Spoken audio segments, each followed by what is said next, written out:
Hello बच्चों, welcome to JEE पे जीत सीरीज। मैं Aakash from Learno Hub, a free learning platform जहां पर आप सीख सकते हो physics, chemistry, maths, biology absolutely for free only at learnohub.com।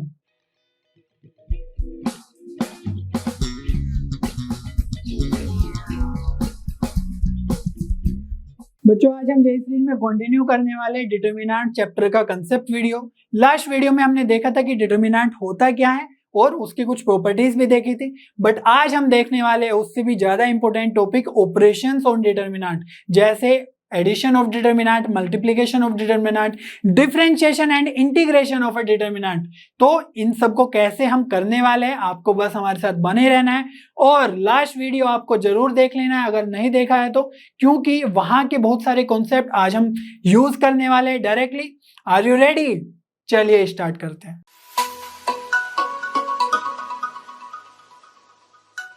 बच्चों, आज का फर्स्ट टॉपिक स्टार्ट करते हैं जो है एलिमेंट्री रो और कॉलम ट्रांसफॉर्मेशंस।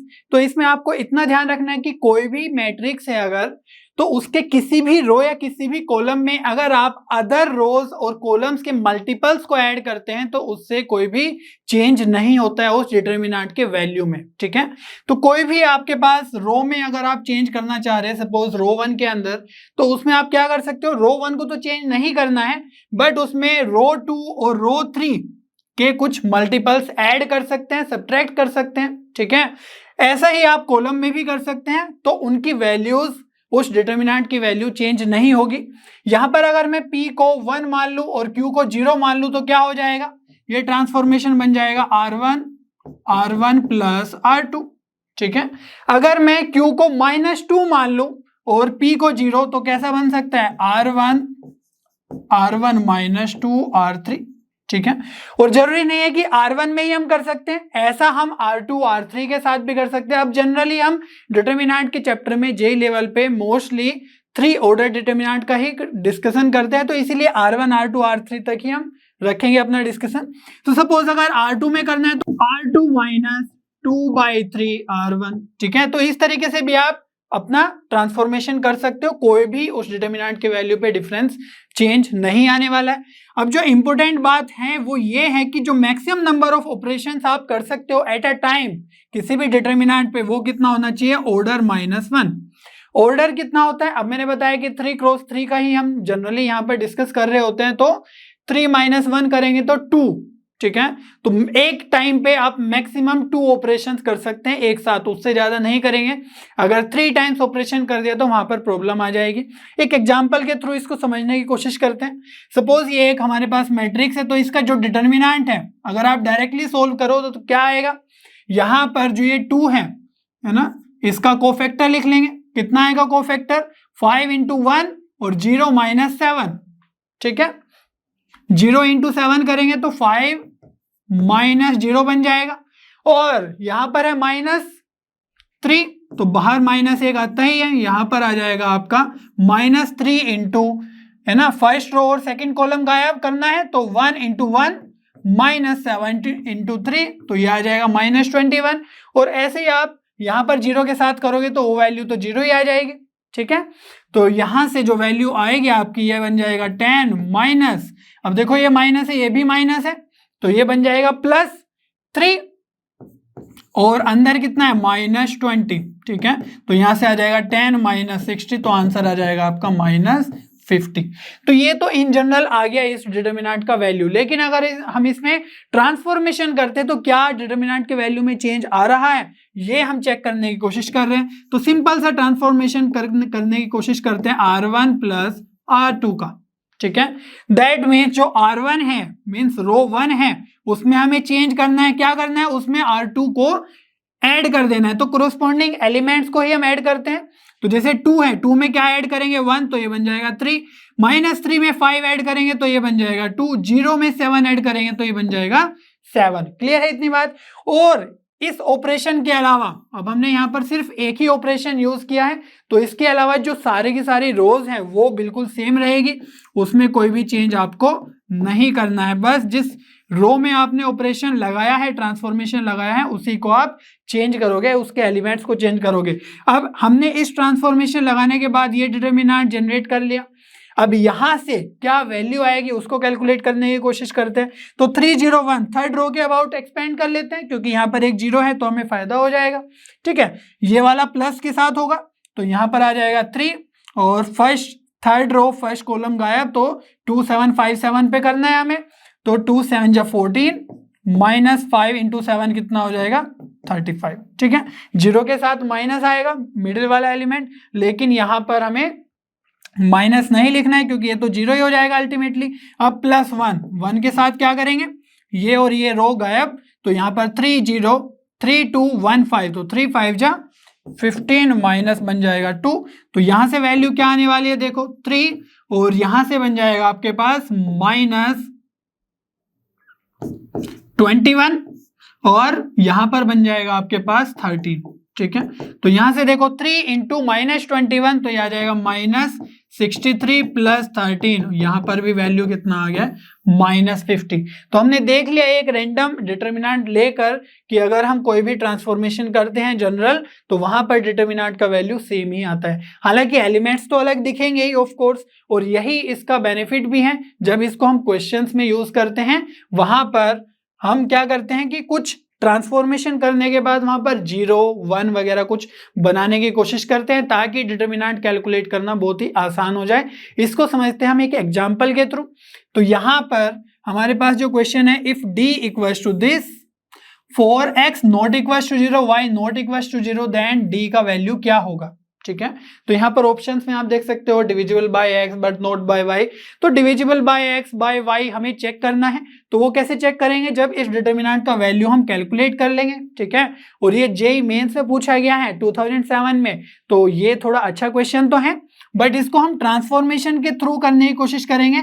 अगर आप डायरेक्टली इसको कैलकुलेट करने की कोशिश करोगे बहुत ज्यादा टाइम लग जाएगा और उसमें कैलकुलेशन मिस्टेक का भी बहुत चांसेस है। ठीक है, तो जो ये डी है इसमें हम ऑपरेशन क्या लगा लेंगे। अब देखो यहाँ पर 1 1 1 है, हर जगह 1 दिख रहा है आपको। ठीक है, तो अगर हम रो या कॉलम में अगर माइनस कर दे तो क्या होगा, कहीं ना कहीं 1 कैंसिल होने का चांस होगा। ठीक है, तो चलिए स्टार्ट करते हैं कैलकुलेशन। हम कर देंगे कि जो रो 1 है उसमें रो 1 माइनस रो 3 कर लो। ठीक है, और जो रो 2 है उसमें भी रो 2 माइनस रो 3 कर लो। जिस रो में हम चेंज कर रहे हैं उसको एज इट इज लिखना है, बस उसमें जो प्लस माइनस कर रहे हैं वो हमारा डिफरेंट होना चाहिए। ठीक है, तो ये ऑपरेशंस करने के बाद ये जो डी है वो क्या बनेगा, ध्यान से देखो क्या करना है। रो 1 के अंदर रो 1 माइनस रो 3 मीन्स जो रो 1 का एलिमेंट है ना 1 1 1, इसमें से हमें 3 रो वाले एलिमेंट्स को माइनस करना है। तो 1 में से 1 माइनस करेंगे तो बचेगा 0, 1 में से ये वाला 1 माइनस करेंगे तो फिर बचेगा 0, 1 में से 1 प्लस वाई को माइनस करेंगे तो अलग से आप कैलकुलेशन कर सकते हो। अगर आपको प्रॉब्लम हो ऐसे डायरेक्टली कैलकुलेशन करने में तो क्या होगा 1 माइनस वाई, तो फाइनली बचेगा माइनस वाई। ठीक है, तो यहां पर हम लिख लेंगे माइनस 5। अब हमने क्या करना है, रो 2 में भी रो 2 माइनस रो 3 करना है। ठीक है, तो रो 2 में क्या है 1 और माइनस 1 करेंगे तो ये बचेगा 0।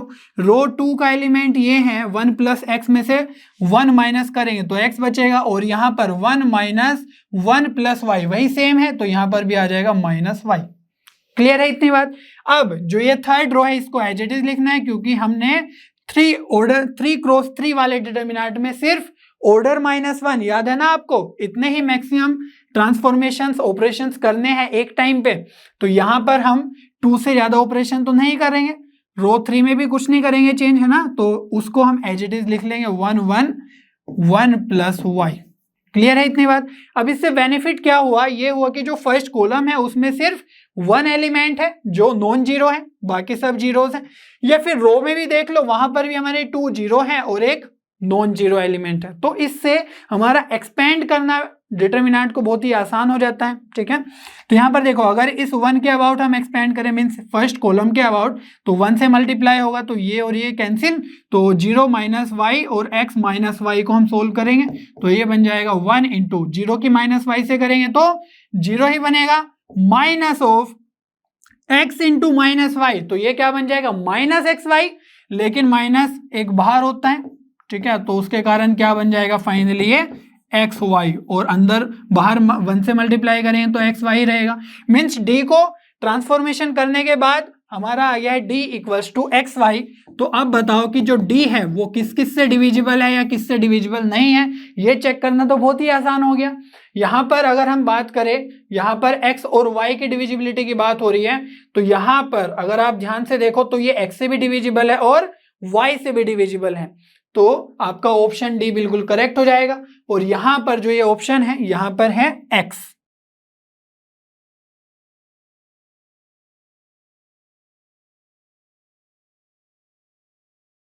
तो ये हमारा d अब x से भी डिविजिबल है एंड y से भी डिविजिबल है, तो ऑप्शन डी बिल्कुल करेक्ट हो जाएगा। ठीक है, एक और एग्जांपल देख लेते हैं, यही यूजिंग रो ट्रांसफॉर्मेशन और कॉलम ट्रांसफॉर्मेशन जो भी हमें जरूरत पड़ने वाली है। तो ये भी हमारा जेईई मेन में पूछा गया है 2019 में, बहुत रिसेंट क्वेश्चन है। तो इस टॉपिक पे बहुत सारे क्वेश्चंस बनते हैं, क्योंकि यहाँ पर आपको सोचना पड़ता है कि कौन सा ट्रांसफॉर्मेशन लगाए, और वो अगर आप सही तरीके से कर पाए तो वहां पर आपका सोल्यूशन बहुत ही जल्दी कैलकुलेट हो जाएगा। तो यहाँ पर हमें हमारे पास एक डिटर्मिनेंट है, ठीक है, if this determinant equals to a plus B plus C into X plus A plus B plus सी का whole square such that x not equals to 0, ये 0 तो नहीं होगा, and a plus B plus C is also not equals to 0, then x क्या होगा ये बताना है। ठीक है, और x क्या क्या हो सकता है, a B c minus a plus B plus c minus 2a plus B plus c और 2a plus B plus c. तो इस तरीके से हमें कैलकुलेट करना है। फाइनली आपका जो एम है वो क्लियर होना चाहिए कि यहाँ पर हम कुछ ट्रांसफॉर्मेशंस लगाएंगे ताकि इस तरह का कुछ रिजल्ट जनरेट हो, उसमें फिर हम x को देख लेंगे क्या सही ऑप्शन सेट हो रहा है कंपेयर करके। ठीक है, तो यहां पर अगर आप डायरेक्टली एक्सपेंड करने जाएंगे तो मुश्किल हो जाएगा बहुत। ठीक है, तो यहां पर हम ट्रांसफॉर्मेशन लगाएंगे। अब देखो a माइनस बी माइनस सी है, यहां पर b माइनस सी माइनस ए है, और यहां पर c minus a minus B है, और हर जगह 2b 2c 2a 2c 2a 2b वगैरह है ना। तो माइनस बी माइनस सी के साथ है और यहां पर 2b और 2c है। तो एक चीज अगर आप नोट कर पा रहे हो, तो अगर हम ऐसा कर दे कि किसी भी रो में तीनों रोज ऐड कर दे, ठीक है, अगर हम कुछ इस तरीके से कर दे कि रो 1 में रो 1 प्लस रो 2 प्लस रो 3 कर दे, तो उससे क्या होगा कि अल्टीमेटली जब ऐड होंगे ना ये तीनों के तीनों एलिमेंट्स, ठीक है, रो 1 के अंदर, तो क्या होगा, ये बन जाएगा आपका माइनस बी है और ये 2b ऐड होगा तो बन जाएगा प्लस बी, माइनस सी है 2c ऐड होगा तो बन जाएगा प्लस सी। ठीक है, तो ऊपर फर्स्ट रो में आपका बन जाएगा simply a plus B plus c. ठीक है, हर एक रो के अंदर। यहां पर अगर बात करें 2a है b माइनस सी माइनस ए, तो यहां पर आपके पास और यहां पर 2c भी ऐड होगा क्योंकि हम तीनों रोज के एलिमेंट्स को ऐड कर रहे हैं। तो यहां पर बन जाएगा 2a plus B minus c minus a plus 2c, तो माइनस सी प्लस 2c बन जाएगा plus c, minus a plus 2a बन जाएगा प्लस ए। ठीक है, तो यहां पर भी मैं डायरेक्टली लिख रहा हूं a plus B plus c, और थर्ड कॉलम में भी बन जाएगा आपका a plus B plus c. ठीक है, तो बस LHS को लेकर चलते हैं और फिर बाद में उसको इक्वेट कर लेंगे, बार बार इसको लिखने से फायदा नहीं है। ठीक है, तो यहां पर बन गया है ये, और जो बाकी रोज हैं उसको हम एज इट इज लिख देंगे। तो ये है 2b b minus c minus a, 2b and 2c and c minus a minus b. ठीक है, तो यहां से जो LHS है इसको अगर आप ध्यान से देखो, इसमें आपका जो फर्स्ट रो है वो एकदम सेम एलिमेंट्स है सारे के सारे। ठीक है, तो क्या कर सकते हैं, हमने बताया था कि एक स्केलर मल्टीप्लिकेशन कैसे होता है डिटर्मिनेंट के अंदर, कि वो किसी भी एक रो में मल्टीप्लाई होता है। तो अब अगर ये कॉन्स्टेंट्स है तो इसको हम बाहर भी ले सकते हैं। ठीक है, जैसे एक रो में मल्टीप्लाई होता है वैसे ही एक रो में से बाहर भी कॉमन आ सकता है, तो इसको हम लिख सकते हैं क्या, simply a plus B plus c, और अंदर एलिमेंट्स क्या बचेंगे, फर्स्ट रो के अंदर वो बनेंगे 1 1 1। क्लियर है इतनी बात? तो यहां से आपके पास आ जाएगा 1 1 और 1, और जो बाकी एलिमेंट्स है उसको हम एज इट इज लिख देंगे क्योंकि किसी और रो को हम टच ही नहीं कर रहे हैं। तो यहां पर आ जाएगा b माइनस सी माइनस ए, ये आ जाएगा 2b, और यहां पर है 2c, और ये आ जाएगा आपका c minus a minus B. Clear है इतनी बात? अब देखो यहां पर अगर आप इनको डिस्कस करो 1 1 1, ठीक है, तो तीनों में सेम वैल्यू है। तो यहां से अगर हम कॉलम्स को माइनस कर दे आपस में तो वहां से 0 बनने के चांस होंगे। जैसे हमने लास्ट क्वेश्चन में भी देखा था कि यहाँ पर 1 1 थे बहुत बार, तो वहां पर जीरोस बन गए थे बहुत सारे। तो क्या करेंगे, हम सिंपल ऑपरेशन लगाएंगे कि भाई जो C1 है उसमें से हम C3 माइनस कर देंगे और C2 में से भी C3 माइनस कर देंगे। आपकी इच्छा है, आप जरूरी नहीं है C1 में से C3 माइनस करो, C3 में चेंज कर लो, वहां पर हो जाएगा C3 माइनस C1। आपकी इच्छा है, जैसा भी आप करना चाहे, बट उससे अल्टीमेटली कुछ ना कुछ बेनिफिट होना चाहिए, वहां पर कुछ ना कुछ जीरोस बनने चाहिए। जीरोस बनने के बाद हमारा एक्सपेंशन बहुत ही आसान हो जाता है डिटर्मिनेंट का। तो इसमें हम करेंगे C1 में से C1 माइनस C3 कर देंगे और C2 में से भी C2 माइनस C3 कर देंगे। ठीक है, ये दोनों ऑपरेशन लगाने के बाद देखते हैं कि क्या बनता है। तो इस डिटर्मिनेंट के अंदर a plus B plus c तो बाहर ही है, ऑल राइट, इसको एज इट इज लिख देंगे और ये जो बनेगा उसको देखते हैं ध्यान से। तो 1 के अंदर हमें 3 को माइनस करना है। ठीक है, तो 1 में से 1 माइनस होगा तो ये बन जाएगा आपका 0। ठीक है, और 2b में से 2b माइनस होगा, ये भी क्या बन जाएगा 0। वाओ, ये तो दोनों ही एलिमेंट्स कॉलम के अंदर ही सेम हो गए। और यहाँ पर 2c minus c minus a minus b, तो इसको अलग से सोल्व करके देख लो आप, है ना। अगर कुछ प्रॉब्लम हो रही है डायरेक्टली देखने में तो क्या करना है, 2c minus c minus a minus b, तो इसको कैसे करेंगे, 2c minus c plus a plus b। तो इसको अगर आप ध्यान से देखो तो a प्लस b लिखा हुआ है, 2c माइनस c, तो ये भी क्या बन गया है, a plus b plus c। Wow, ये भी बहुत अच्छा सा एलिमेंट हमारा आ रहा है। तो a प्लस बी प्लस सी हम इसको लिख लेंगे।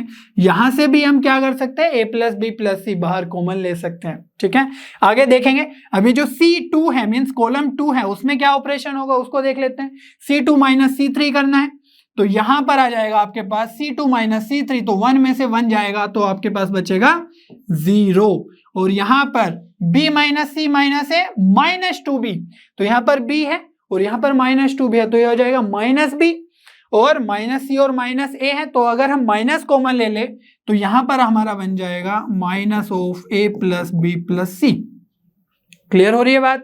Similarly 2c minus c minus a minus b, तो यहां पर भी आपका माइनस कॉमन लेने के बाद ये बनेगा a plus B plus c. Clear है। और ये जो थर्ड कॉलम है ये तो बिल्कुल सेम ही रहने वाला है। ठीक है,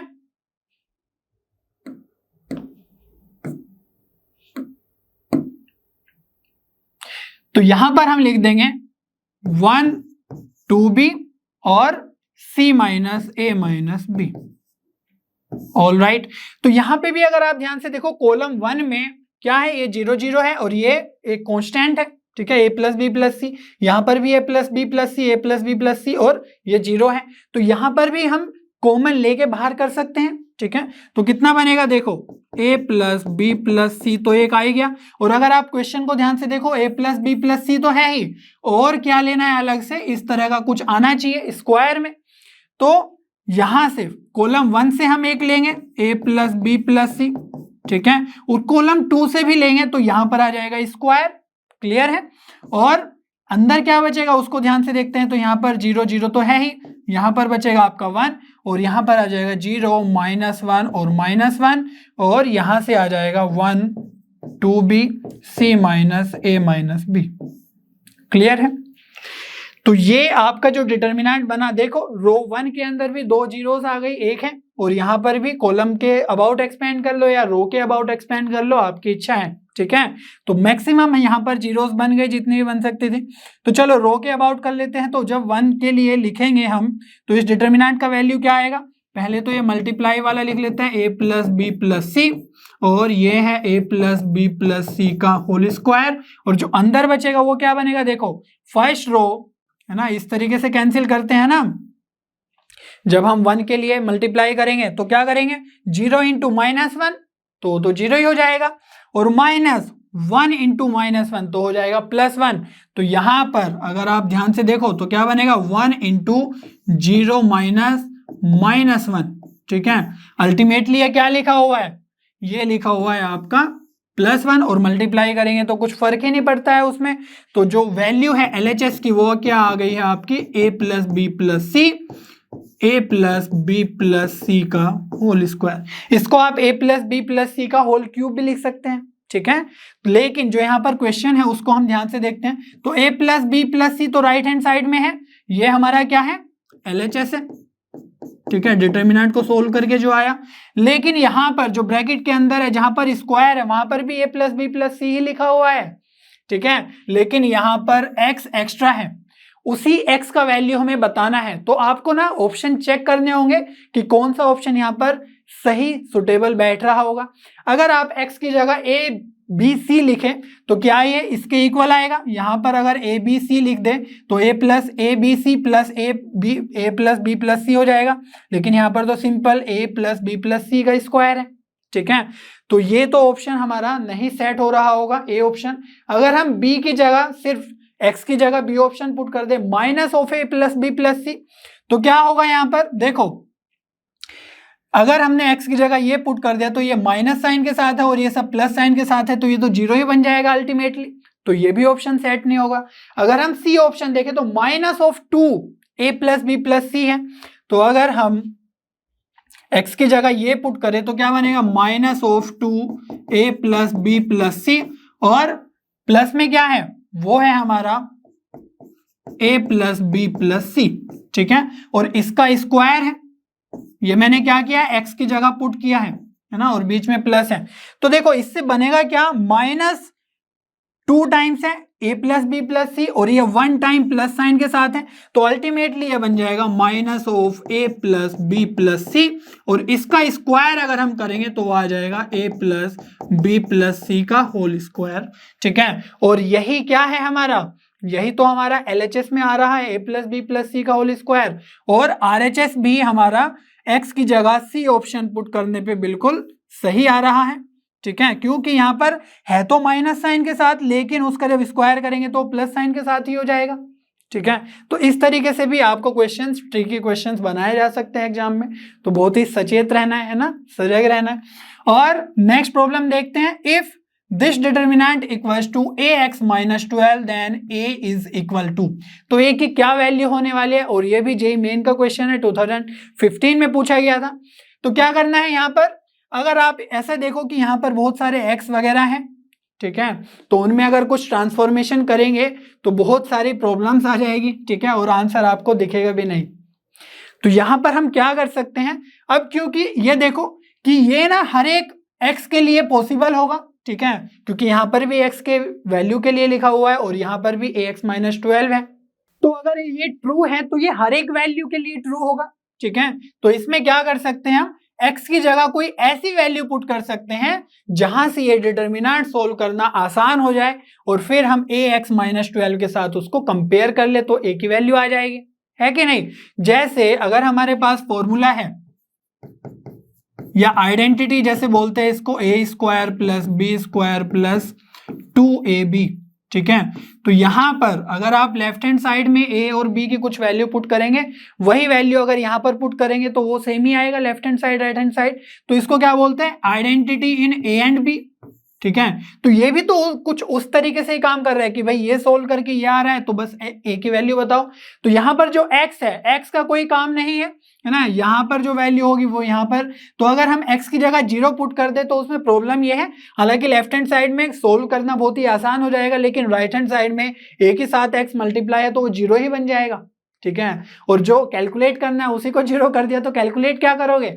तो इसलिए हम x की जगह कुछ ऐसी वैल्यू पुट करेंगे जहां से ये a भी सर्वाइव कर जाए और डिटर्मिनेंट सोल्व करना भी आसान हो जाए, ठीक है। तो x की जगह अगर हम सोचे तो 1 पुट कर दे तो बहुत ही आसान हो जाएगा कैलकुलेट करना। तो डिटर्मिनेंट क्या बनेगा देखते हैं, और राइट हैंड साइड में तो श्योरली a माइनस 12 ही रहेगा, है ना। x की जगह 1 पुट कर रहे हैं, चलो कैलकुलेट करते हैं। तो एक्स स्क्वायर प्लस एक्स, तो एक्स की जगह 1 होगा तो 1 स्क्वायर प्लस 1 तो ये बन जाएगा 2, एक्स प्लस 1 मीन्स 1 प्लस 1 ये भी 2, 1 माइनस 2 दैट मीन्स माइनस 1। यहाँ पर क्या है 2 इंटू 1 का स्क्वायर, तो यहाँ पर आ जाएगा 2 प्लस 3 माइनस 1, तो 5 माइनस 1 4, यहाँ पर आ जाएगा 3, यहाँ पर आ जाएगा 0, है ना। एक्स की जगह 1 पुट करेंगे तो 3 इंटू 1 3 माइनस 3, तो ऑलरेडी ये 0 है। और यहाँ पर एक्स स्क्वायर 1 2 और 3 तो ये बन जाएगा आपका 6, यहाँ पर बन जाएगा 1 और ये बन जाएगा आपका 1, ठीक है। तो ये आपकी वैल्यूज आएंगी। अब यहाँ पर ऑपरेशन आप लगा सकते हो ताकि जल्दी से कैलकुलेट कर ले, ठीक है।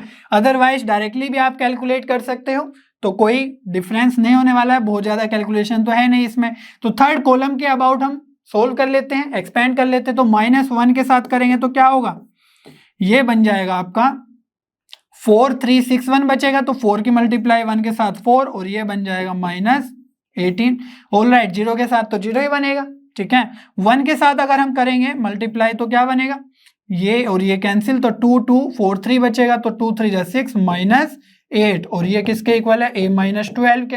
ऑलराइट, तो बस इसको सोल्व करना है। ये कितना बनेगा, -14, और माइनस बाहर है तो +14, ये कितना है -2, तो ये बन जाएगा -2 इक्वल्स टू a -12, तो ये आ जाएगा 12 इक्वल्स टू a -12। तो यहाँ से वैल्यू a की कितनी आ गई है, 24, 12 उधर जाके ऐड हो जाएगा, ठीक है। बस इतना आसान था ये, तो बी ऑप्शन आपका बिल्कुल करेक्ट हो जाएगा। बच्चों अब बात कर लेते हैं कि डिटर्मिनेंट्स का एडिशन कैसे करते हैं हम। मैट्रिसेस में अगर आपको याद है तो वहां पर एडिशन करने के लिए हम क्या करते थे, सबसे पहले ऑर्डर चेक करते थे कि दोनों मैट्रिसेस का ऑर्डर सेम होना चाहिए और उसके करस्पॉन्डिंग एलिमेंट्स को हमें सिंपली बाद में ऐड करना है। लेकिन डिटर्मिनेंट में वैसा नहीं करते। डिटर्मिनेंट में एडिशन के लिए हमारी कोई भी एक रो ही डिफरेंट होनी चाहिए या एक ही कॉलम डिफरेंट होना चाहिए। ओनली व्हेन, है ना, जब हमारी 1 रो और 1 कॉलम डिफरेंट हो तभी हम उनको ऐड कर सकते हैं, है ना। तो सारे के सारे एलिमेंट्स अगर डिफरेंट है तो हम ऐड नहीं कर सकते। जैसे यहां पर अगर आप ध्यान से देखो तो जो फर्स्ट कॉलम है ना, सेकंड कॉलम है, थर्ड कॉलम है, और सेकंड डिटर्मिनेंट का जो सेकंड और थर्ड कॉलम है, तो ये दोनों तो बिल्कुल सिमिलर है, ठीक है, ये बिल्कुल आइडेंटिकल है दोनों डिटर्मिनेंट्स में।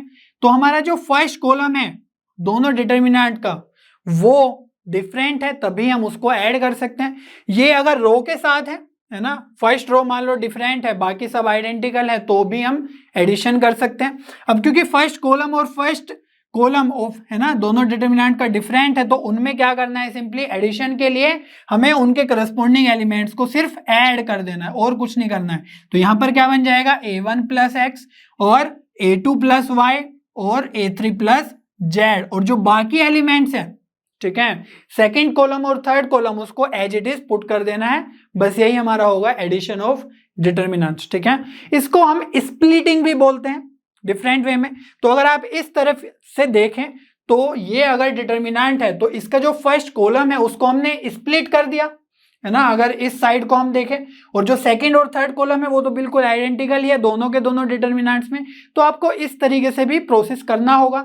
जो क्वेश्चंस बनते हैं वो मेनली इधर से बनते हैं, स्प्लिटिंग वेज से, ठीक है। तो कोई भी आपके पास डिटर्मिनेंट है उसका वैल्यू फाइंड आउट करना है तो वहां पर आप ये चेक करते हो कि कोई सा रो या कोई कॉलम हम अगर स्प्लिट कर पाए तो वहां पर उनको अलग अलग सोल्व करना बहुत ही आसान हो जाएगा। हम क्वेश्चन भी देखेंगे उस तरह का। तो यहाँ पर ये इक्वल इस तरीके से कैसे है उसको थोड़ा सा डिस्कस कर लेते हैं, ठीक है। तो हमें ये पता है कि जो डिटर्मिनेंट है वो फाइनली एक नंबर ही आता है कैलकुलेट करके।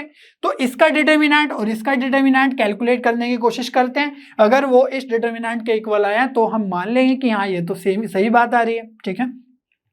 तो यहाँ पर देखो हम क्या करेंगे, क्योंकि यहाँ पर सेकंड कॉलम थर्ड कॉलम दोनों तीनों में ही आइडेंटिकल है, तो है ना उसको टच नहीं करेंगे।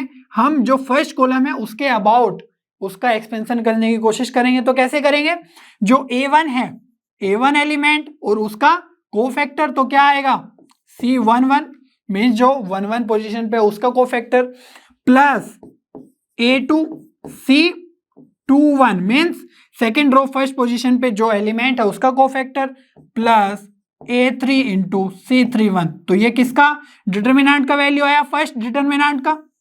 क्लियर है इतनी बात। लास्ट क्लास में हम बहुत अच्छे से ये सब सीख चुके हैं। तो यहाँ पर अगर कोई कंफ्यूजन आ रहा है तो वो लेक्चर आप जरूर देख लो, ठीक है, अदरवाइज बहुत ही प्रॉब्लम होती रहेगी। तो यहाँ पर जो ये वाला डिटर्मिनेंट है, ठीक है, तो इसको अगर हम एक्सपेंड करेंगे तो क्या बनेगा, ये बन जाएगा हमारा x C11। अब ये मैंने जो C11 है ये सेम क्यों लिखा है यहाँ पर, क्योंकि यहाँ पर जो ये आइडेंटिकल एलिमेंट्स है कॉलम 2 और कॉलम 3 के अंदर, तो जब इसका कोफैक्टर कैलकुलेट करेंगे तो कैसे करेंगे, a1 का ये रो और ये कॉलम नेग्लेक्ट कर देंगे, b2 C2 b3 C3, ठीक है। जब x का कोफैक्टर हम फाइंड आउट करेंगे तो यहाँ पर क्या करेंगे B2 C2 B3 C3, तो दोनों के दोनों जो वैल्यूज है C11 C11 ये तो सेम ही आ रही है, तो इसको हम इसीलिए सिमिलर लिख रहे हैं यहाँ पर, ठीक है। तो यहाँ पर अगर हमें y के, है ना, अब डिटर्मिनेंट का वैल्यू फाइंड आउट करना है तो y के साथ करेंगे तो ये भी आ जाएगा C21, है ना, A2 का और y का जो कोफैक्टर है वो सेम ही आएगा, ठीक है। और सिमिलरली हम क्या करेंगे, यहाँ पर z है तो z के साथ जो कोफैक्टर आएगा z का वो क्या लिख देंगे C31। अगर इनको आप ऐड करें तो कैसे कर सकते हैं, C11 सेम है तो यहाँ पर आ जाएगा A plus C C11 plus A2 plus Y C21 plus A3 plus Z C31, ठीक है। तो ये क्या आया है हमारा, लेफ्ट हैंड साइड को सोल्व करके आया है, ठीक है। और अगर आप इसके डिटर्मिनेंट का वैल्यू फाइंड आउट करने की कोशिश करो तो कैसे करोगे, वही कॉलम के अबाउट ही कर लेते हैं। यहां पर भी क्योंकि कॉलम 2 और कॉलम 3 आइडेंटिकल हैं जैसे यहां पर है, तो हमारा जो कोफैक्टर है A1 प्लस एक्स का वो क्या आएगा, वो सेम ही आएगा। इस रो और इस कॉलम को हम, है ना, एलिमिनेट कर देंगे तो B2 C2 B3 C3 तो वो भी क्या बनेगा C11 जो यहां पर बन रहा था, तो इसीलिए जो ये C11 है यही आएगा। और मल्टीप्लाई में क्या आएगा हमारा A1, ठीक है। तो A1 प्लस एक्स यहां पर हो जाएगा आपका A1 प्लस एक्स, ठीक है। तो यही है A1 प्लस एक्स, तो वही आपका डिटर्मिनेंट सोल्व करके यही वैल्यू आने वाला है। तो जो लेफ्ट हैंड साइड में लिखा हुआ है उसको सोल्व करे और जो राइट हैंड साइड में लिखा हुआ है उसको सोल्व करे तो सेम ही आने वाला है। दैट मीन्स ये एक लेजिटिमेट तरीका है, ठीक है। और इसको हम स्प्लिटिंग के फॉर्म में ज्यादा यूज करते हैं। तो चलिए एक प्रॉब्लम सोल्व कर लेते हैं स्प्लिटिंग से रिलेटेड। तो यहां पर total number of distinct x belongs to r की वैल्यूज बतानी है कि x कितने वैल्यूज होंगे, ठीक है, और x रियल नंबर ही होना चाहिए, ठीक है, for which this determinant is equal to 10। तो इस डिटर्मिनेंट में अगर आप ध्यान से देखें तो जो कॉलम 3 है उसमें 1 plus x cube 1 plus 8x cube plus, है ना, 1 प्लस 27x क्यूब है। तो यहां से अगर आप इसको एक्सपेंड करने जाओगे तो बहुत ही ज्यादा प्रॉब्लम हो जाएगी। अगर इसमें ट्रांसफॉर्मेशन भी करोगे तो भी प्रॉब्लम हो जाएगी। अगर आपको इस स्प्लिटिंग, है ना, मेथड का एक्सपीरियंस नहीं है, नॉलेज नहीं है, तो प्रैक्टिस नहीं है, तो यहाँ पर प्रॉब्लम हो जाएगी। क्योंकि यहाँ पर हम अगर इस थर्ड कॉलम को स्प्लिट कर दे तो बहुत ही आसान हो जाएगा इस क्वेश्चन को सोल्व करना, ठीक है। देखते हैं कैसे करेंगे। और ये जे एडवांस का क्वेश्चन है तो थोड़ा केयरफुल रहना है, ठीक है। तो इसको स्प्लिट करेंगे कैसे, हमें कॉलम 3 पे ही ध्यान देना है, कॉलम 1 और column 2 as it is put कर देने हैं, ठीक है। तो यहाँ पर x ये है 2x, ये 3x, 4x square 9x square, और कॉलम 3 में क्या रखेंगे, यहां पर पुट कर देते हैं सिंपली 1 1 1, ठीक है। और जो दूसरा डिटर्मिनेंट बनेगा वो क्या बनेगा, ये तो सेम ही रहेगा कॉलम 1 और कॉलम 2, तो 4x square 9x square. But जो कॉलम 3 है यहाँ पर तो हमने 1 1 1 लिख लिया, लेकिन यहाँ पर हम क्या लिखेंगे, जो अदर एलिमेंट्स, अदर टर्म्स बचे हुए x क्यूब 8x क्यूब और 27x क्यूब, ठीक है, इक्वल्स टू में 10 है, ठीक है। तो यहां से फाइनली एक इक्वेशन बनेगी, उसको सोल्व करके हमें बताना है कि क्या वैल्यू आने वाली है। अब अगर ध्यान से देखो ये तो हमारा स्प्लिटिंग का काम था, ठीक है। इसके बाद हमारा मेथड जो हम सीखते हुए आए हैं वही लगने वाले हैं, ठीक है। अगर आप ध्यान से देखो यहाँ पर x की पावर 1 1 है फर्स्ट कॉलम में, यहाँ पर x की पावर 2 है, ये तो सेम ही है दोनों, और जो यहाँ पर है ये x की पावर 3 है, तो इनको हम कॉमन ले सकते हैं कि नहीं, यस बिल्कुल ले सकते हैं। तो फर्स्ट कॉलम से अगर हम x की पावर 1 लेंगे, सेकंड कॉलम से x की पावर 2 कॉमन लेंगे तो बन जाएगा हमारा बाहर x की पावर 3, तो अंदर क्या क्या बचेगा 1 2 3, और ये बन जाएगा 1 4 और 9, और यहाँ पर बचेगा 1 1 1। क्लियर है इतनी बात। अब इस वाले डिटर्मिनेंट में भी देख लेते हैं कि क्या क्या हम कॉमन ले सकते हैं। तो यहां से x कॉमन लेंगे, यहां से x स्क्वायर, यहां से x की पावर 3, तो हमारा बन जाएगा x की पावर 6, और अंदर क्या बनेगा 1 2 3 1 4 9, और यहां पर बच जाएगा 1 8 और 27, ठीक है। ये इक्वल्स टू 10 के हैं। तो इन डिटर्मिनेंट को आप सिंपली सोल्व करना है तो डायरेक्टली आप एक्सपेंड भी कर सकते हो, बट अगर हम एलिमेंट्री रो ट्रांसफॉर्मेशन लगा सकते हैं तो फिर क्यों नहीं लगाए, ताकि, है ना, यहाँ पर देख रहे हो 1 1 1 है, तो ये सोल्व करना बहुत ही आसान हो जाएगा अगर आप कॉलम को माइनस कर दोगे एक दूसरे में से, ठीक है। तो यहाँ पर जो एक्स क्यूब है उसको एज इट इज रहने देंगे और ऑपरेशन क्या लगाएंगे इसके अंदर, यहाँ पर हम लगा देंगे कि भाई जो कॉलम, अब देखो यहाँ पर 1 1 1 है, इसकी वैल्यू सबसे कम है, तो हम चाह रहे हैं कि पॉजिटिव एलिमेंट्स ही बने, जनरेट हो। तो क्या करेंगे, हम इसको माइनस कर देते हैं कॉलम 1 और कॉलम 2 में से। तो क्या करना है, कॉलम 1 में से हम कॉलम C1 माइनस C2 कर देते हैं और C2 में से C2 माइनस C3 कर देते हैं। यहाँ पर भी C3 करेंगे क्योंकि 1 1 1 माइनस कर देंगे हम, प्लस जो एक्स क्यूब है उसके साथ क्या क्या करेंगे, यहाँ पर भी देख लो, यहाँ पर जो सबसे छोटा है वो ये वाला है C1, तो इसको माइनस कर देते हैं सभी में से। तो क्या कर लेंगे, C2 माइनस C1 और C3 में भी कर लेंगे C3 माइनस C1, ठीक है। तो ये दोनों के दोनों ऑपरेशंस करना बहुत ही ज्यादा आसान है, चलिए कर लेते हैं जल्दी से।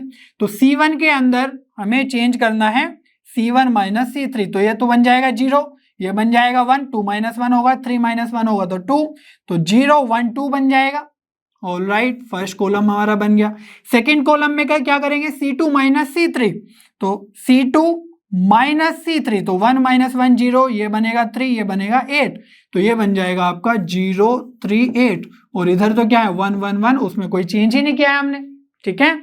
और जो सेकेंड डिटर्मिनेंट है इसमें क्या करेंगे, हमने बताया कि जो फर्स्ट कॉलम है उसको माइनस करना है, तो ये हो जाएगा C2 माइनस C1, तो 1 माइनस 1 0, 4 माइनस 2 2, 9 माइनस 3 6, तो 0 2 6, ऑल राइट, 0 2 और 6। और जो फर्स्ट कॉलम है हमारा वो तो हमारे सेम ही रखना है, ठीक है, तो 1 2 3 ही पुट करना है यहाँ पर।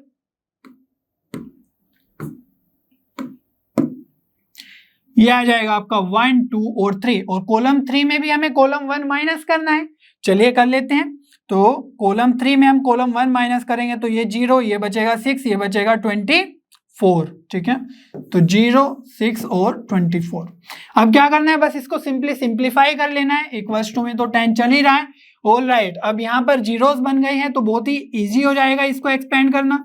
तो क्या करेंगे, देखो 1 के अबाउट कर लेंगे, तो अंदर क्या बनेगा, ये और ये कैंसिल, तो 1 इंटू 8 8 माइनस 2 इंटू 3 6, ठीक है, प्लस x की पावर 6, यहां पर क्या करेंगे, इस 1 के अबाउट कर लेंगे।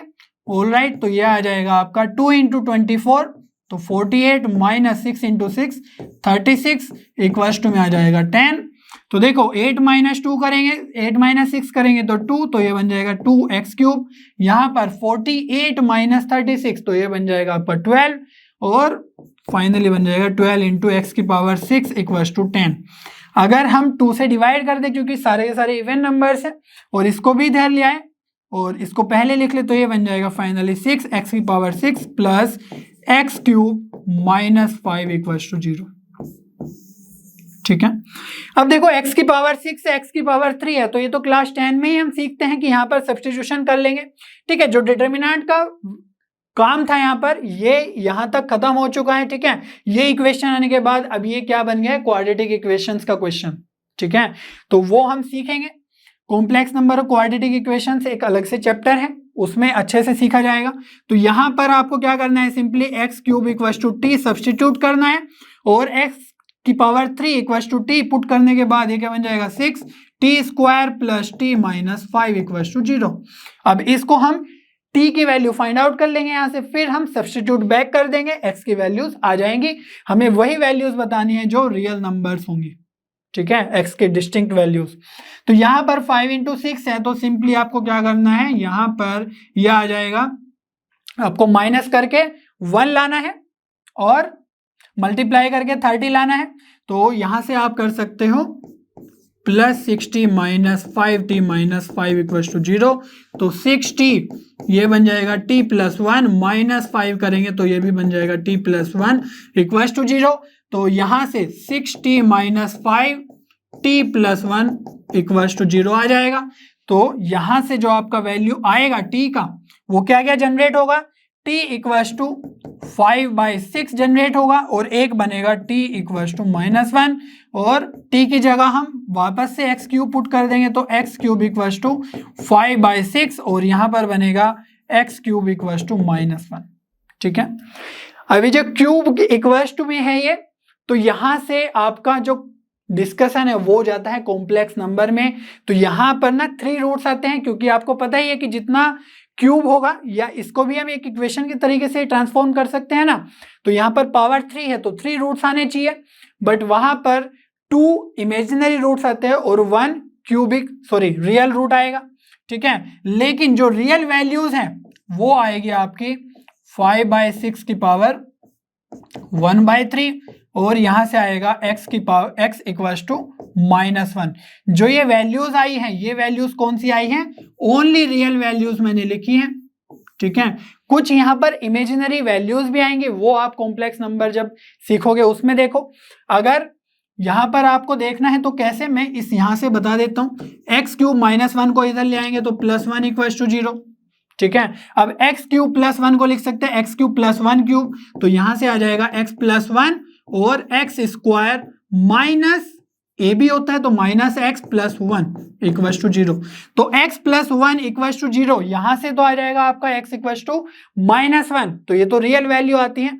बट जब आप इसको सोल्व करने की कोशिश करोगे तो यहां से आपके इमेजिनरी रूट्स आएंगे, क्योंकि इसका जो डिस्क्रिमिनेंट है, डिटर्मिनेंट नहीं, डिस्क्रिमिनेंट जो होता है b² - 4ac, वो आ जाएगा <0। आप देख भी सकते हो b² - 4ac, अगर हम इसका कैलकुलेट करें तो यहां पर आ जाएगा -1 का स्क्वायर -4 × a × c, तो ये बन जाएगा आपका 1 - 4, तो ये आ जाएगा -3। तो आप देख रहे हो डिस्क्रिमिनेंट आ गया है -3, तो इसके जो रूट्स है वो रियल तो नहीं रहेंगे, इमेजिनरी रहेंगे, ठीक है। तो अगर आपने कॉम्प्लेक्स नंबर अच्छे से सीखा हुआ है तो आपको समझ में आ गया होगा कि रियल रूट्स बस यही रहेंगे, और अगर नहीं सीखा है तो आप सीखोगे अच्छे से। तो यहाँ पर जो रियल रूट्स है देखो, x इक्वल्स टू दिस है, x इक्वल्स टू दिस, तो 2 रियल रूट्स होंगे और दोनों के दोनों डिस्टिंक्ट है, ठीक है। रियल रूट्स की क्यों बात कर रहे हैं? क्योंकि यहाँ पर बताया हुआ था कि x बिलोंग्स टू r, तो यहाँ पर जो डिस्टिंक्ट रूट्स है वो हो जाएंगे आपके 2, ठीक है। तो यहाँ पर जो स्प्लिटिंग वाला कॉन्सेप्ट है वो तो यहीं तक लगा, फिर हमने डिटर्मिनेंट की बेसिक वैल्यूज देखी और फिर वहां पर कॉम्प्लेक्स नंबर में भी घुस गए। तो एडवांस में जो क्वेश्चंस पूछे जाते हैं वो इस तरीके से पूछे जाते हैं कि स्टार्ट कहीं से हुआ, बीच में कुछ और किया और लास्ट में कहीं और से ही आंसर आ रहा है। तो आपको सारे के सारे चैप्टर्स बहुत अच्छे से प्रिपेयर करने हैं। ऐसा कुछ नहीं सोचना है कि ये चैप्टर तो चलो आसान नहीं है या आसान है तो इसको छोड़ देते हैं, या कुछ भी कॉन्सेप्ट छोड़ देते हैं तो वहां पर आपको प्रॉब्लम हो जाएगी। कुछ भी छोड़ना नहीं है, सारे के सारे चैप्टर्स के बेसिक कॉन्सेप्ट्स आपको याद होने चाहिए, अच्छे से समझ में आ जाने चाहिए, तभी आप इस तरह के एडवांस के क्वेश्चन सोल्व कर पाओगे, तभी तो होगा सिलेक्शन IIT में, ठीक है। बच्चों अब डिस्कस कर लेते हैं कि सिग्मा को हम डिटर्मिनेंट के अंदर कैसे यूज करते हैं। सिग्मा का मीन्स होता है समेशन। सपोज आपके पास एक डिटर्मिनेंट है AR और इसके अंदर आप देखो अगर तो रो 1 के अंदर कुछ फंक्शंस हैं जो R पे डिपेंडेंट है, और जो बाकी रो 2 और रो 3 के एलिमेंट्स है वो कॉन्स्टेंट्स है, ठीक है। तो अगर हमें इस केस में सिग्मा R इक्वल्स टू 1 से लेकर n तक फाइंड आउट करना है वैल्यूज ऑफ AR, ठीक है, तो कैसे फाइंड आउट करेंगे, इसका मीनिंग क्या हुआ है सबसे पहले तो वो समझ लेते हैं। तो R की जगह 1 पुट करेंगे तो ये बन जाएगा A1 प्लस सिग्मा का मीन समेशन, तो प्लस करते हैं, और R की जगह 2 पुट करेंगे तो ये बन जाएगा A2, सिमिलरली A3, है ना। और अब 2 कहां तक जाना है, AN तक जाना है। तो ये हमें वैल्यूज बतानी है, ठीक है। तो A1 का समेशन, A2 का समेशन, A3 का समेशन, तो n डिटर्मिनेंट्स को हमें ऐड करना होगा। तो उसको ऐड करने के बजाय हम डायरेक्टली कैसे सोल्व कर सकते हैं, इस पे हम फोकस करने की कोशिश करेंगे। तो अगर हम A1 प्लस A2 को एनालाइज करें कि वो क्या आने वाला है, तो इसको अलग से देख लेते हैं। A1 प्लस A2, ठीक है। A1 A2 का क्या मीनिंग है कि R की जगह 1 पुट करेंगे तो A1 क्या आ जाएगा, R की जगह 1 पुट कर दो तो F1 G1 और H1 आ जाएगा। बाकी रोज सेम ही रहेंगे क्योंकि वहां पर जो R है वो तो वेरी ही नहीं कर रहा है, क्योंकि वो सब कांस्टेंट है, R पे डिपेंडेंट ही नहीं है। तो ये आ जाएगा A1 B1 C1 A2 B2 और C2 प्लस अगर A2 की बात करें तो क्या करेंगे, बस R की जगह हम 2 पुट कर देंगे तो ये आ जाएगा F2 G2 और H2, ठीक है। बाकी सब सेम ही रहने वाले A1 B1 C1 A2 B2 और C2। तो अब देखो इनका जो एडिशन है वो तो हम सीख के आ चुके हैं ना, कैसे, क्योंकि ये जो 2 रोज है तो चेंज ही नहीं हो रही है, इसीलिए हम बोल रहे हैं कि सिर्फ एक ही रो या एक ही कॉलम में वो होना चाहिए, ठीक है, उसके अलावा नहीं होना चाहिए। तो देखो यहाँ पर 2 रोज तो आइडेंटिकल है और सिर्फ फर्स्ट वाली चेंज हो रही है, तो बस इन्हीं को हम ऐड कर देंगे। अभी सीखा है ना एडिशन करना, वो तभी होता है डिटर्मिनेंट में जब कोई भी 2 रोज है ना, अगर हम 3 क्रॉस 3 की बात कर रहे हो तो 2 रोज 2 कॉलम सेम होने चाहिए, सिर्फ एक ही डिफरेंट होना चाहिए, ठीक है। लेकिन अगर R पे डिपेंडेंट फंक्शन B2 की जगह होता, सपोज यहां पर हो जाता PR, ठीक है, P फंक्शन है R पे डिपेंडेंट, तो वहां पर क्या हो रहा होता चेंज, वहां पर हम यहां पर भी P1 और P2 लिख रहे होते, लेकिन उस केस में एडिशन तो हमने करना सीखा नहीं, हमने बोला है कि ये 2 रोज या 2 कॉलम्स आइडेंटिकल होने चाहिए, एक ही डिफरेंट होना चाहिए। तो जब भी हमारे पास 1 रो से या 1 कॉलम से ज्यादा हो, ठीक है, मोर देन 1 रो और 1 कॉलम फंक्शन ऑफ R हो, तो वहां पर जब A1 A2 A3 इस तरीके लिखेंगे तो ज्यादा चेंजेस आएंगे, रो के अलावा भी कहीं और भी चेंजेस रहेंगे, तो उस केस में हम डायरेक्टली एडिशन नहीं कर सकते हैं, उस केस में हमें एक्सपेंड करना ही होगा, और उसके बाद जो एक्सपेंड करके आया उसमें हम सिग्मा का यूज करेंगे, ठीक है।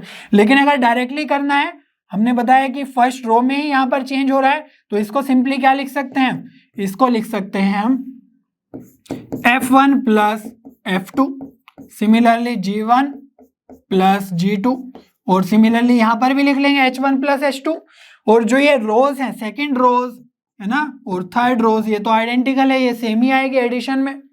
तो यहां पर देखो जो डिफरेंस आ रहा है वो कहां पर आ रहा है, सिर्फ फर्स्ट रो में ही आ रहा है, फर्स्ट रो के एलिमेंट्स में, ठीक है, वो बस ऐड होते जा रहे हैं। कैसे, हमें A1 प्लस A2 किया तो F1 प्लस F2 हो गया, हमने अगर A3 भी ऐड करना है तो क्या होगा, F1 plus F2 plus F3। सिर्फ जो सिग्मा है, सिग्मा सिर्फ फर्स्ट रो में ही अप्लाई हो रहा है। अगर डिफरेंस जो ये R पे रिलेटेड डिपेंडेंट फंक्शन है वो अगर कॉलम में होते तो वहां पर सिर्फ कॉलम में ही चेंज हो रहा होता, बाकी जो 2 कॉलम्स है वो सेम रहते, ठीक है। तो यहां पर हमें जाना है समीशन करते हुए AN तक, तो हम देख पा रहे हैं कि जो फर्स्ट रो में है वो कैसे बन जाएगा, F1 plus F2 plus F3 up to FN, similarly G1 plus G2 plus G3 up to Gn, और यहां पर आ जाएगा H1 plus H2 plus H3 up to HN। तो सिर्फ डिफरेंस फर्स्ट रो में ही हो रहा है, दैट मीन जो सिग्मा अप्लाई करेंगे वो फर्स्ट रो में ही करेंगे, ठीक है, बाकी जो सेकंड और थर्ड रोज है वो सेम ही रहेगी, ठीक है। तो जहां पर भी एक रो या एक कॉलम में फंक्शन डिपेंडेंट ऑन R हो जो वेरी कर रहा है और सिग्मा भी उसी में चल रहा है R equal to 1 to n, तो सिर्फ वहीं पर ही हम सिग्मा लगाएंगे, बाकी जगह सिग्मा यूज नहीं करेंगे। और सिग्मा लगाने के बाद जो वैल्यू जनरेट होगी समीशन करने के बाद वहां पर वो वैल्यू आ जाएगी ना सोल्व करके, फिर उस सोल्व करने के बाद जो भी क्वेश्चन में पूछा गया होगा आप इजीली कर सकते हैं।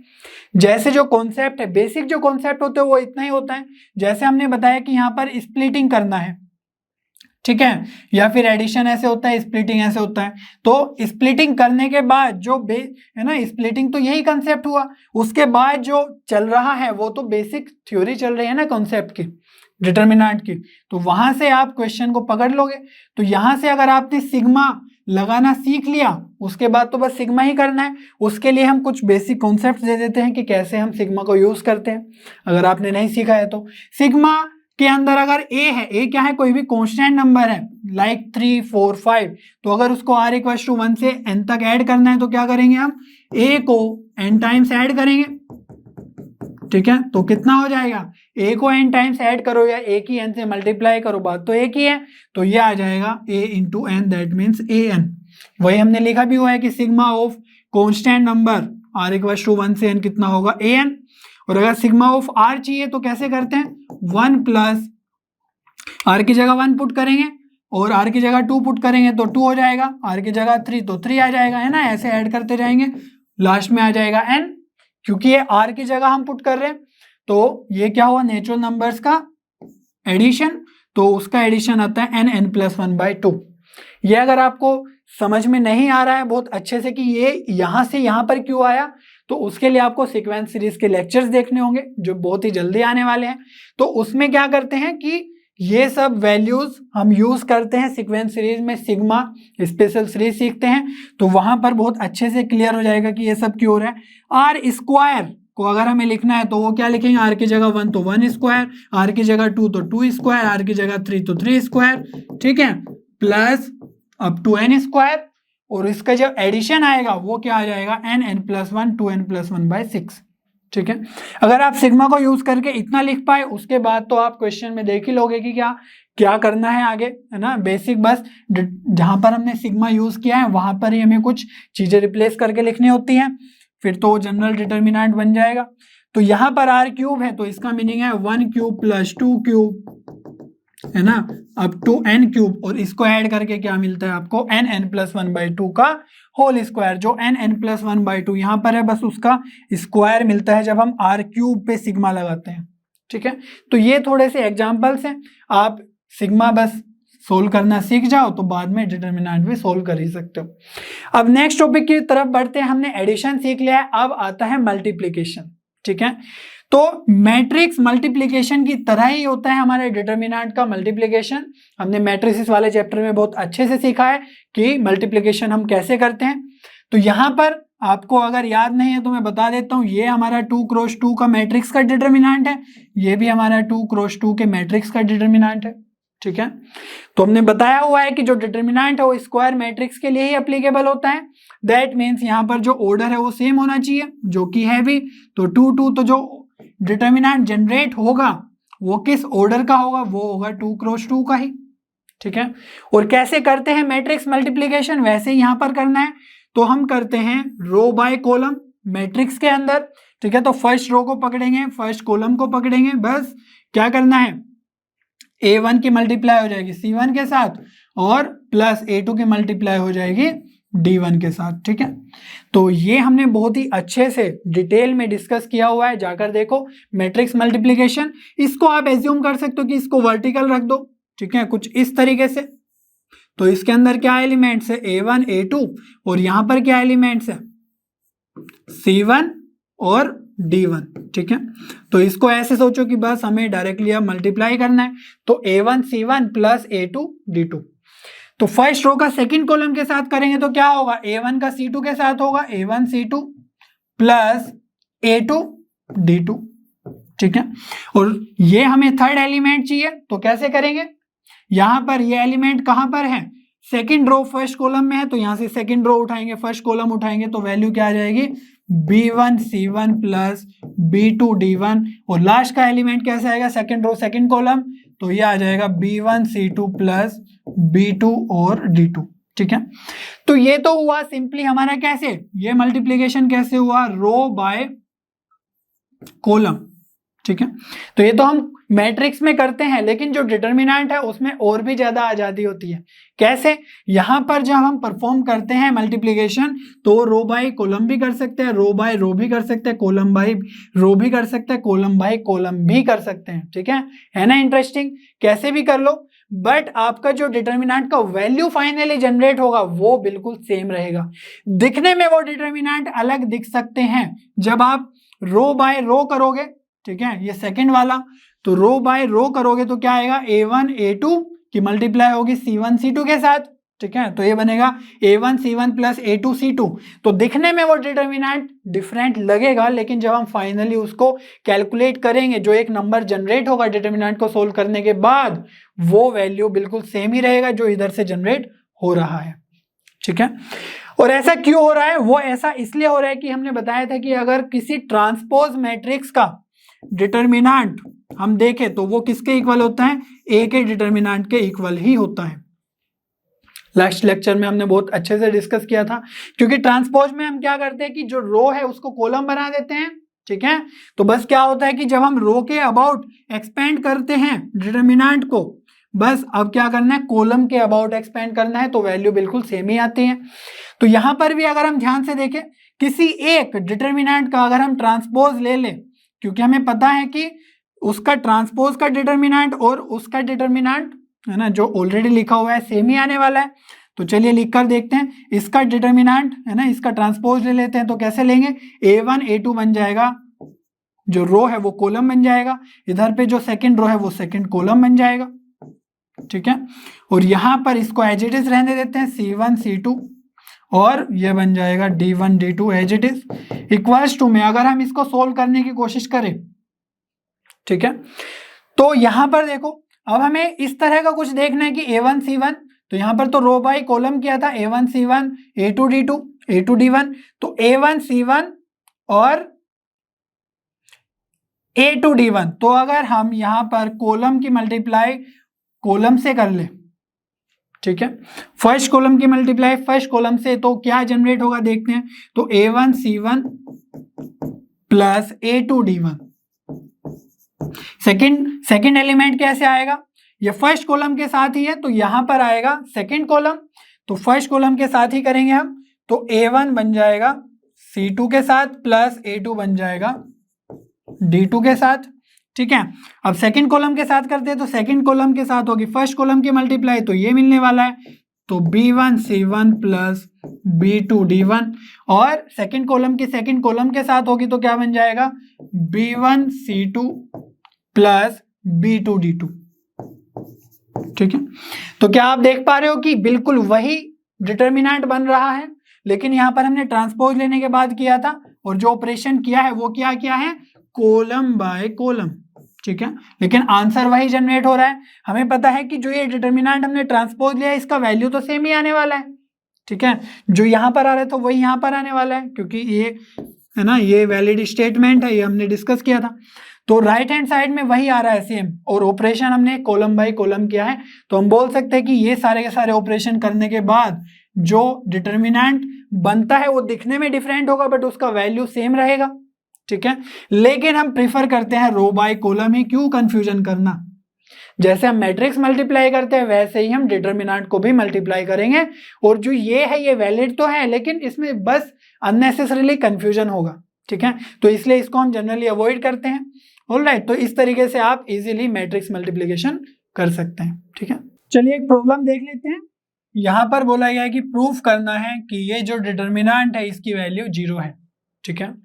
तो इसमें आप अगर देखो तो यहां पर जो ये है ये एक टर्म है, ठीक है, ये सेकंड रो का टर्म है और ये थर्ड रो का टर्म है, दैट मीन्स जो इसमें कॉलम्स है वो तो 3 है और 3 रोज इजीली दिख रही है, तो ये 3 क्रॉस 3 का ही डिटर्मिनेंट है, ठीक है।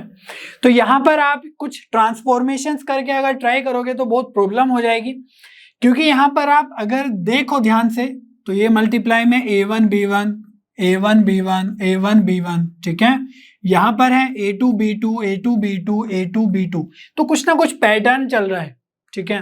और जो सेकंड टर्म है वो क्या है C1 D1 C2 D2 C3 D3, या अगर नीचे जाए तो C1 D1 C1 D1, कुछ इस तरीके से है। तो इसको हम डिटर्मिनेंट के फॉर्म में रिप्रेजेंट कर सकते हैं जहां पर वो आपस में मल्टीप्लाई हो रहे होंगे। अब क्योंकि यहाँ पर 3 क्रॉस 3 ऑर्डर का जनरेट हो रहा है डिटर्मिनेंट, तो जो डिटर्मिनेंट का मल्टीप्लाई करके ये बना होगा वो भी हमारा 3 क्रॉस 3 का डिटर्मिनेंट होगा, ठीक है। तो कैसे सोचेंगे इसको, कैसे स्प्लिट करेंगे, स्प्लिट बैक करना है ना, ये थोड़ा सा डिफिकल्ट टास्क है, क्योंकि मल्टीप्लिकेशन करना तो बहुत ही आसान है, ठीक है, उसको रिवर्स करना है। अब तो यहां पर देखो कैसे सोचेंगे, हम सोचेंगे कि जो फर्स्ट रो है फर्स्ट कॉलम से जो मल्टीप्लाई करके आएगा वो हमारा फर्स्ट एलिमेंट बनेगा, ठीक है, रो बाय कॉलम के प्रोसेस से। तो यहां पर जो A1 B1 है इसको हम मान लेंगे कि ये फर्स्ट और सेकंड कॉलम का एलिमेंट है इन फर्स्ट डिटर्मिनेंट, और जो यहां पर C1 D1 है वो हमारा फर्स्ट कॉलम का एलिमेंट है। तो अगर आप ध्यान से देखो तो अगर इसकी मल्टीप्लाई करेंगे तो यहाँ पर A1 C1 से मल्टीप्लाई होगा, B1 D1 से मल्टीप्लाई होगा, और बाकी तो कुछ लिखा नहीं हुआ है, ठीक है। तो हमें ये नहीं पता है कि इस प्लेस पे क्या आएगा, ऐसा है ना। एक थॉट तो ये है कि भाई 0 पुट कर दो, ठीक है, तो अगर यहाँ पर कुछ हो और यहाँ पर 0 होगा तो ये अल्टीमेटली 0 ही बन जाएगा, और अगर यहाँ पर कुछ रहा और यहाँ पर 0 होगा तो जब मल्टीप्लाई होगा अल्टीमेटली 0 बन जाएगा, या फिर दोनों 0 हुए तब भी 0 बन जाएगा। तो देखते हैं, आगे बढ़ते हैं। अब यहां पर भी देखो सेकेंड एलिमेंट कैसे आया, A1 C2 B1 D2, तो A1 और B1 तो यहां पर लिखे हुए हैं, और जो ये C2 D2 है ये कहां से आ रहा होगा, सेकेंड कॉलम से, यस, तो ये आ रहा होगा C2 D2 से। तभी तो हम फर्स्ट रो की सेकंड कॉलम से मल्टीप्लाई करेंगे, तो A1 C2 के साथ होगा, B1 D2 के साथ होगा, तो ये हमें एलिमेंट मिलेगा। अगेन यहाँ पर जो थर्ड पार्ट होना चाहिए था, जो इस एलिमेंट को और इस एलिमेंट को बना के आता, ठीक है, यहाँ पर मैं बॉक्स बना देता हूं एम्प्टी, तो जो इसको और इसको मल्टीप्लाई करके आता वो भी कुछ जीरो ही बन रहा है, ठीक है। तो या तो यहाँ जीरो होगा या यहाँ जीरो होगा या दोनों जगह जीरो होगा। वैसे ही अगर हम थर्ड कॉलम देखें यहाँ पर, तो कैसे जनरेट होगा, थर्ड एलिमेंट से, ठीक है। तो A1 B1 ये तो है ही, यहाँ पर फर्स्ट रो की फर्स्ट थर्ड कॉलम से करेंगे तो क्या बनेगा, C3 और D3, और यहाँ पर भी एक एलिमेंट है ना मिसिंग है, जो इसकी और इसकी मल्टीप्लाई करके आएगा वो मिसिंग है, ठीक है। तो इस तरीके से हमारा ये जो डिटर्मिनेंट है ऑलमोस्ट जनरेट हो गया है। इसका सेकंड रो कैसे आएगा, वो आएगा हमारे सेकंड रो से, यहाँ पर है A2 B2, ठीक है। तो A2 B2, अब A2 की C1 से मल्टीप्लाई होगी तभी तो एलिमेंट आएगा, A2 C1 B2 D1, ठीक है। तो ये थोड़ा सा डिफिकल्ट टास्क है, मैंने पहले ही बताया था। अब यहाँ पर थर्ड पार्ट भी गायब है, तो यहाँ पर भी हम ये बॉक्स बना देंगे, ठीक है। और यहाँ पर जो थर्ड रो है यहाँ पर आ जाएगा A3 B3, क्योंकि अगर आप ध्यान से देखो सब कुछ सिमेट्रिक वैसे ही चल रहा है, ठीक है। तो यहाँ पर भी एक बॉक्स हम खाली बना देंगे। अब देखो अगर ऐसा होता कि यहाँ पर A1 B1 और यहाँ पर कुछ मान लो F है, ठीक है, तो उसकी मल्टीप्लाई यहाँ पर कुछ हो रही होती, तो सबसे आसान तरीका तो यही है कि इनमें जीरो पुट कर दे, ठीक है। तो अल्टीमेटली हमें वही डिटर्मिनेंट बन रहा होगा, मिल रहा होगा, ठीक है, क्योंकि इनमें हमें ऐसे नहीं पता, बट इतना जरूर पता है कि जो भी मल्टीप्लाई करके आएगा वो जीरो ही बन जा रहा है, तो सिंपली जीरो ही पुट कर दो, ठीक है। और इसको पुट करने के बाद फायदा ये हुआ कि जो ये डिटर्मिनेंट का वैल्यू है वो कितना हो गया, क्योंकि थर्ड कॉलम ही जीरो है तो ये हो गया जीरो, और ये वाला भी जो इसका थर्ड रो है इसका भी वैल्यू कितना है, जीरो, तो फाइनली क्या बन जाएगा यहाँ पर, जीरो। तो इस तरीके से कभी कभी क्वेश्चंस पूछ ले जाते हैं जहां पर आपको मल्टीप्लाई ना करके है ना रिवर्स प्रोसेस करना होता है, तो वहां पर आप पाओगे कि ज्यादातर ना कुछ अच्छी वैल्यूज बन जाती है, तो वहां से रिजल्ट कैलकुलेट करना बहुत ही आसान हो जाता है, डायरेक्टली आप कैलकुलेट नहीं कर पाते हो, ठीक है। चलिए नेक्स्ट टॉपिक की तरफ बढ़ते हैं, जो कि है डिफरेंशिएशन ऑफ अ डिटर्मिनेंट, और एक और टॉपिक इसके बाद पढ़ेंगे इंटीग्रेशन ऑफ अ डिटर्मिनेंट। तो डिफरेंशिएशन और इंटीग्रेशन एक है ना कैलकुलस टॉपिक का पार्ट है, तो डिफरेंशिएशन आप 11th क्लास में सीखते हो और इंटीग्रेशन आप 12th क्लास में सीखते हो, लेकिन यहाँ पर डिटर्मिनेंट में क्योंकि इस तरह के क्वेश्चंस पूछे जाते हैं, तो यहाँ पर हम सीखने की कोशिश करेंगे डिफरेंशिएशन और इंटीग्रेशन कैसे ऑपरेट होता है। अगर आपने सीख लिया है ऑलरेडी, क्योंकि जो फिजिक्स है, फिजिक्स में पहले ही चैप्टर्स पढ़ा दिए जाते हैं जहां पर बेसिक है ना बेसिक मैथमेटिक्स आपको बताया जाता है, जहां पर डिफरेंशिएशन, इंटीग्रेशन, समेशन भी बता दिया जाता है, ताकि फिजिक्स में आप ये सब ऑपरेशंस कर सको, ठीक है। लॉज ऑफ मोशन में तो नहीं होता है, वर्क एनर्जी पावर में ये सब करना पड़ता है, ठीक है, बेसिक फिजिक्स में। तो यहाँ पर हमें क्या करना है, ये जो डिटर्मिनेंट है, ठीक है, इसका सिंपली डिफरेंशिएशन करना है। तो जिस बच्चों ने पढ़ा हुआ है उनके लिए तो बहुत ही आसान है। सबसे पहले क्या करेंगे, हम इसको एक्सपेंड करने की कोशिश करेंगे और फिर उसका डिफरेंशिएशन कर लेंगे अलग से। तो ax dx, ये ax dx क्या है, a फंक्शन है इन टर्म्स ऑफ x और d फंक्शन है इन टर्म्स ऑफ x, ठीक है। तो मल्टीप्लाई कर लेंगे इसको एक्सपेंड करने के लिए, तो मैं डायरेक्टली ad लिख रहा हूँ, ax dx नहीं लिख रहा हूँ, है ना, ताकि लिखना आसान हो जाए, बार बार लिखना होगा।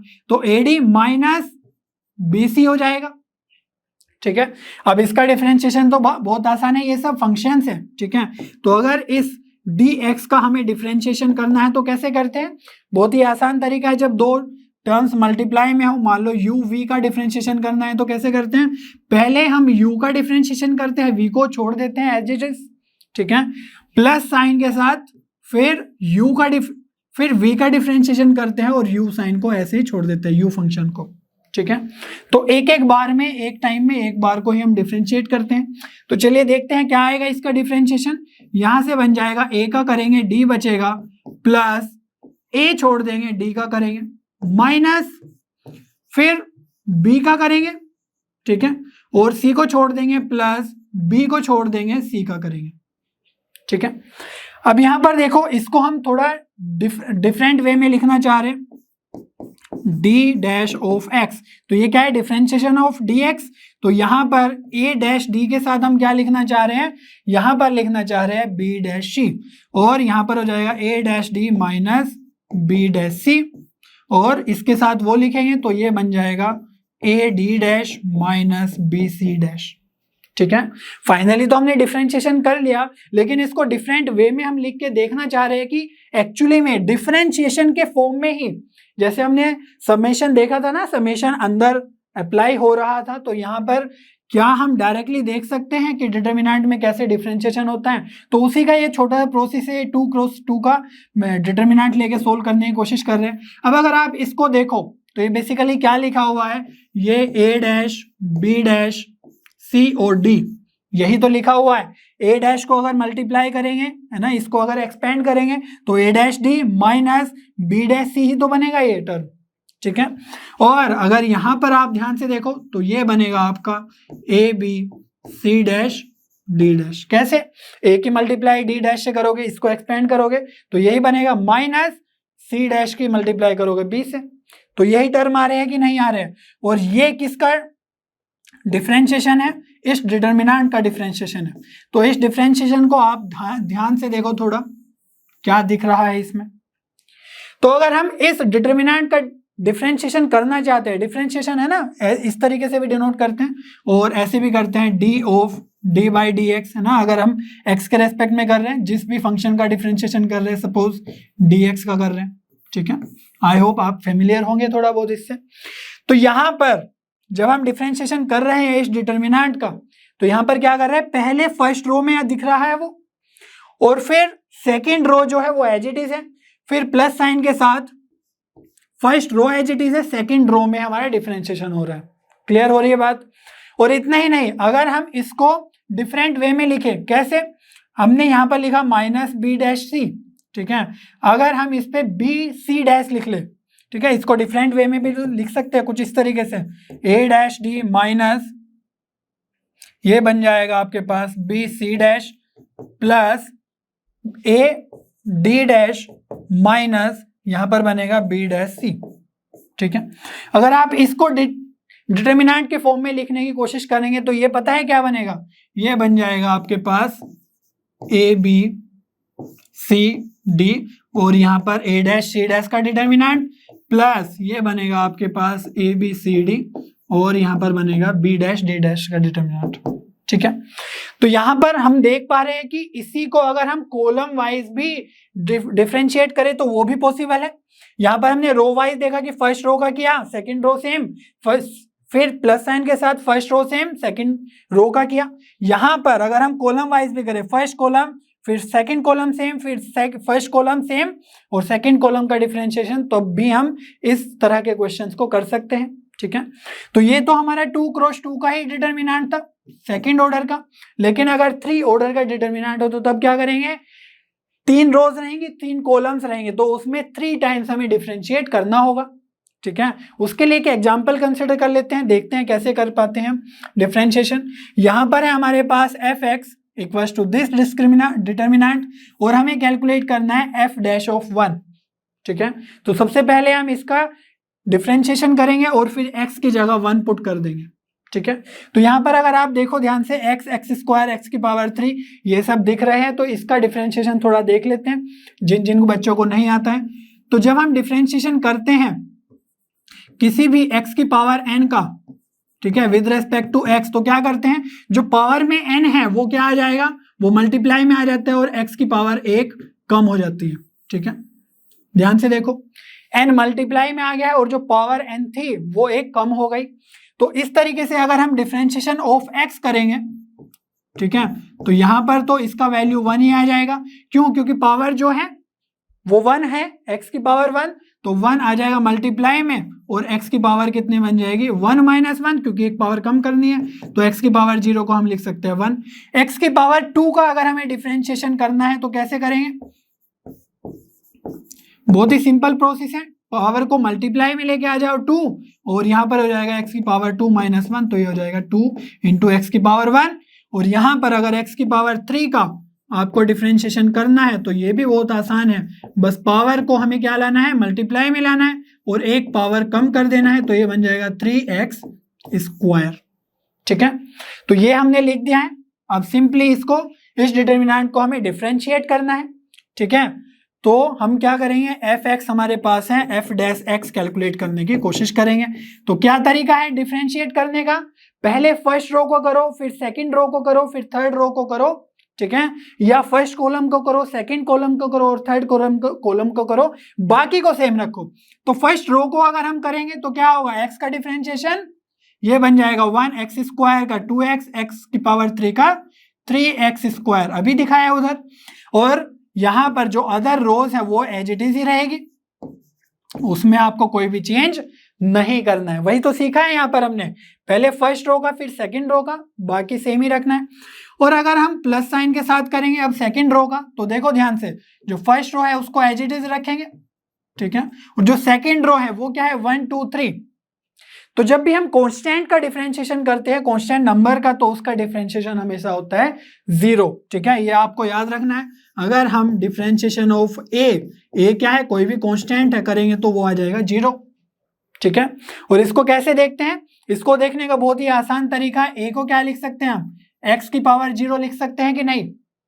ठीक है, तो यहां पर ध्यान से देखो, अगर हम x की पावर 0 का डिफरेंशिएशन करेंगे तो ये आ जाएगा a इंटू 0 आएगा मल्टीप्लाई में। ठीक है, और x की पावर क्या बन जाएगी, एक कम हो जाएगी -1, तो 0 मल्टीप्लाई में है, तो 0 के साथ मल्टीप्लाई में है तो 0 ही बनेगा ना। तो यहां पर ये ऑल टुगेदर जब डिफरेंशिएशन करेंगे तो ये आ जाएगा 0 कांस्टेंट का, तो यहां पर सारे के सारे टर्म्स का वैल्यू क्या आ जाएगा, 0। क्लियर है इतनी बात। अब यहाँ पर जो थर्ड रो है उसको भी हम एज इट इज पुट कर देंगे। अब क्या करना है, थर्ड रो का डिफरेंशिएशन करना है, बाकी को सेम रखना है। तो यहाँ पर बन जाएगा x स्क्वायर x की पावर 3 1 2 3, और थर्ड रो में क्या क्या एलिमेंट्स है, 0 है तो उसका डिफरेंशिएशन तो 0 ही है, 1 का भी 0 क्योंकि वो कांस्टेंट है, x का हो जाएगा 1। क्लियर हो गया इतना। अब देखो हमें फाइंड आउट क्या करना है, f'(1), तो यहां पर x की जगह 1 पुट करो, सारी जगह x में 1 पुट कर दो, है ना। तो यहां पर क्या आ जाएगा आपका 1, 2 की जगह है ना, 2x है तो x की जगह 1, तो ये बन जाएगा 2, ये बन जाएगा 3, ये है 1 2 3 सेकेंड रो, और ये भी 0 1 1। क्लियर है इतनी बात। अब यहां पर अगर इसका आपको वैल्यू कैलकुलेट करना है तो क्या क्या हो जाएगा, 1 1 1 0 0 0 0 1 1। ठीक है, प्लस में यहां पर क्या बन जाएगा 1 1 1 1 2 3 0 0 1।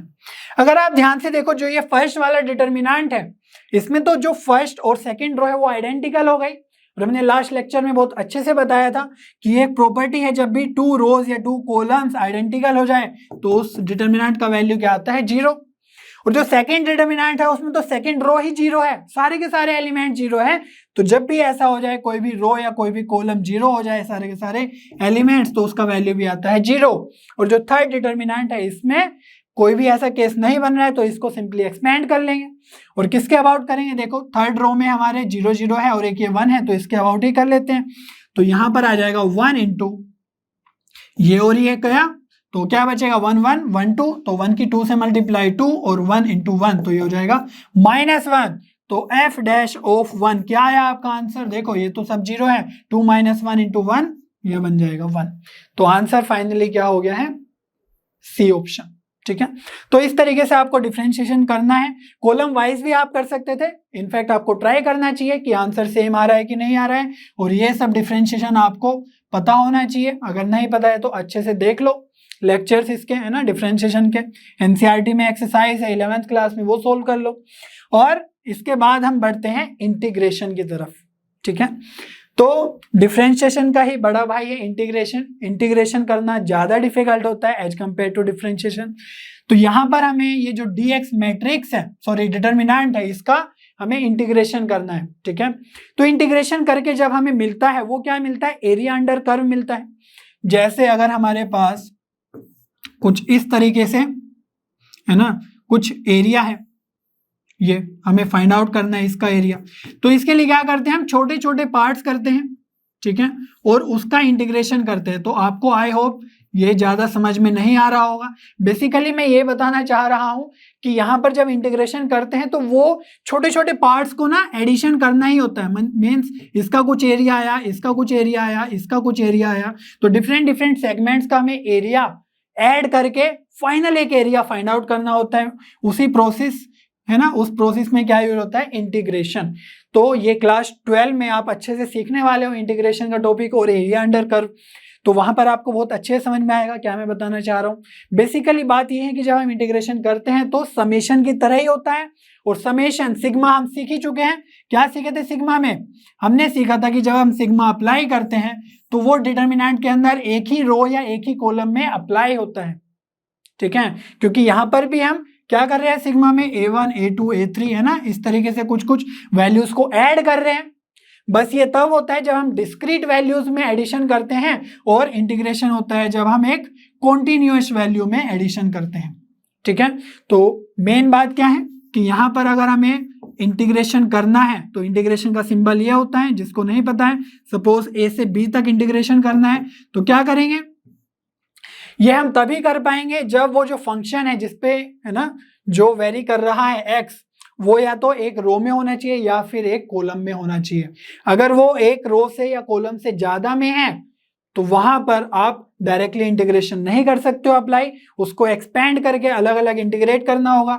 बट यहाँ पर हम देख पा रहे हैं कि रो 1 में ही सिर्फ वेरी कर रहा है फंक्शन, तो यहां से कर सकते हैं fx का इंटीग्रेशन, है ना, और जो लिमिट है a से b तक जाएंगे, और यहाँ पर gx का इंटीग्रेशन a से b तक जाएंगे, और जो बाकी टर्म्स है वो सेम ही रखेंगे, ठीक है। तो अगर ये टर्म्स कॉलम में होते ये फंक्शंस तो सिर्फ हम कॉलम में ही इंटीग्रेशन करते हैं अप्लाई, और बाकी टर्म्स कांस्टेंट ही रखते हैं, ठीक है। तो इस पे डायरेक्टली एक क्वेश्चन देख लेते हैं कैसे हम सोल्व करते हैं।